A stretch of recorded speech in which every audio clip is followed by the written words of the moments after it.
یہ سوال آیا ہے کہ قرآن پاک جو لکھا ہوا چھپا ہوا اس وقت ہمارے پاس ہے، اس میں جو ترتیب ہے کہ سورہ فاتحہ، پھر سورہ بقرہ، پھر سورہ آل عمران، پھر سورہ مائدہ، پھر سورہ نساء، پہلے سورہ نساء، پھر سورہ مائدہ، اور پھر سورہ انعام، پھر سورہ اعراف، پھر سورہ انفال، پھر سورہ توبہ، یہ پوری جو ترتیب آئی ہے ایک تو یہ ہے، اور ایک ترتیب یہ کہ آیات قرآن پاک کی الگ الگ وقت میں نازل ہوتی رہی ہیں، تو جو نازل ہونے والی ترتیب نزولی ہے اس میں اور اس وقت جو قرآن پاک ہے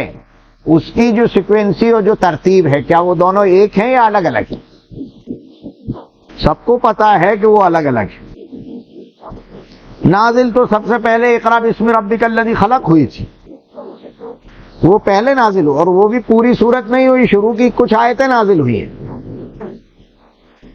آخر میں، سب سے آخر میں جو صورت، جو آیات نازل ہوئی ہیں وہ تو الیوم اکملت لکم دینکم واتممت علیکم نعمتی ہے،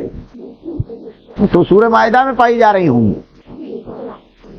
ادھر اس کے سب سے آخری آیت جو قرآن پاک میں نازل ہوئی ہے وہ تو ادھر واتقوا یوما ترجعون فیہ الی اللہ ثم توفی کل نفس ما کسبت وہم لا یظلمون، سورہ بقرہ کے 2 رکوع پہلے والی آیت ہے۔ رسول اکرم صلی اللہ علیہ وسلم پر جب قرآن پاک کی آیات نازل ہوتی تھیں تو حضور کسی نہ کسی کو بلاتے تھے اور ان بلائے ہوئے لوگوں سے قرآن پاک کو لکھواتے تھے،